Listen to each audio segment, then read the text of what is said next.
Hello, for today's video, I'm gonna make a delicious chicken kabsa recipe. And here I prepared 1 grated carrot, 2 pieces of white onion cut into small cubes, 6 cloves of smashed garlic, and here I also have cinnamon stick, chili flakes, some bay leaves, cardamom seeds, and cloves. And here I also prepared 4 pieces of green chili, a half piece of yellow and red sliced bell pepper, 3 pieces of tomatoes cut into cubes, and cut and wash chicken thigh, 3 cups of basmati rice, tomato paste, and a piece of squeezed lemon juice. Now let's get started. And now let's season our prepared chicken.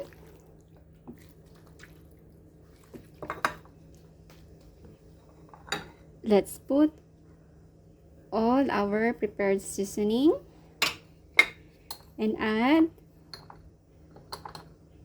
tablespoon of salt, a tablespoon of olive oil, half teaspoon of tomato paste. Let's add our squeezed lemon juice. And now let's mix all the ingredients.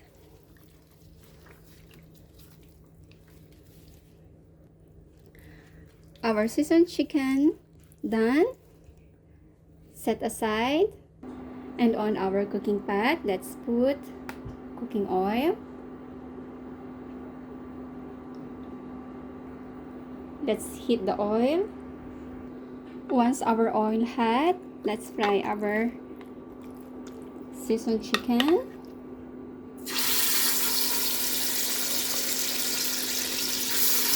And keep the remaining sauce. Fry 5 minutes for each side.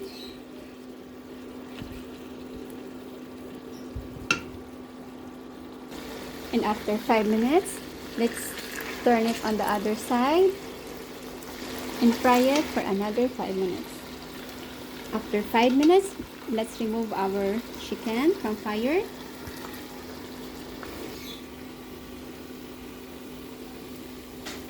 Set aside.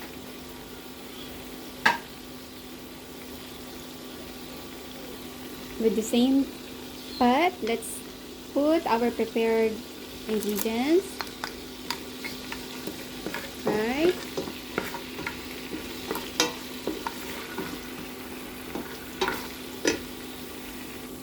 Fry a little bit, and let's add our onion.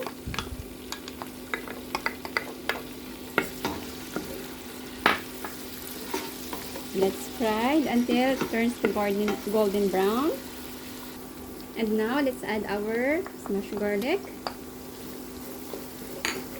Fry it until it releases the fragrant smell. Add our raisins and the grated carrot.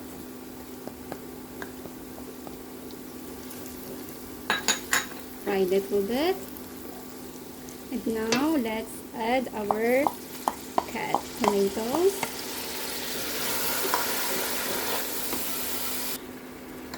And add tablespoon of tomato paste. And now let's put back our fried chicken.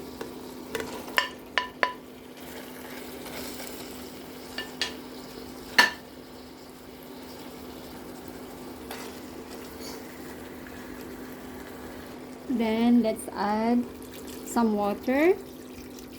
Put until the chicken totally covered.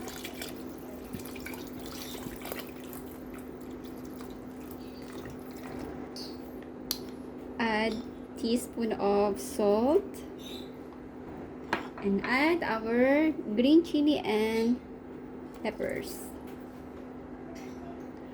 Cover and boil it for about 30 minutes. And for the meantime, let's wash and soak our basmati rice.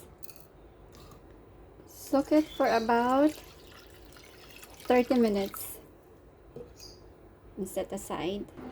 And after 30 minutes, let's remove our chicken and put it in our grilling pan.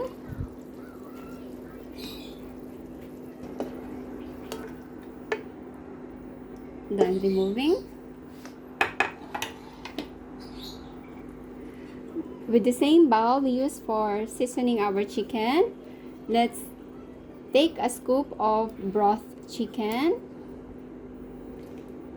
and add to it. Set aside. And let's add our soaked basmati rice.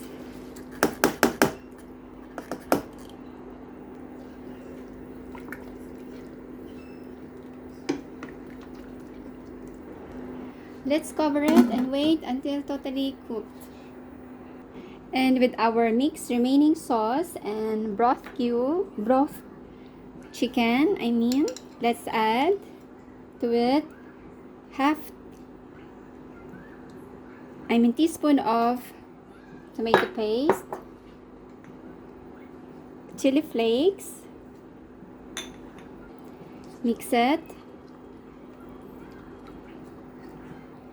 It's done. Now let's pour it above our chicken.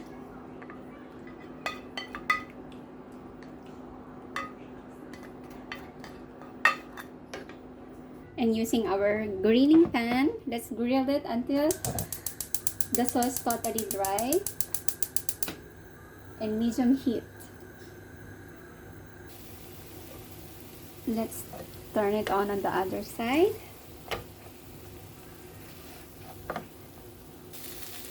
Our grilled chicken done and the sauce totally dry. Turn off and set aside. And let's check our rice.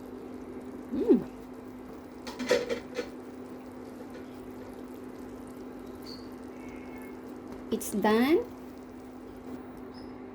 Turn off the fire and let's make sauce.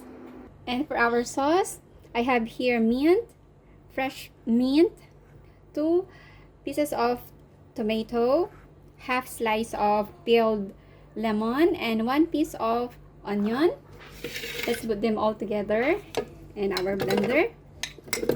And let's add half teaspoon of coriander powder. You can use also coriander leaves. Add half teaspoon of salt and let's blend it for and add a bit of olive oil, optional, and blend it again for a few seconds. And our aromatic sauce is done. And now let's transfer our rice into a serving plate. Delicious smell. And now put our grilled chicken and our chicken kabsa recipe is ready to serve.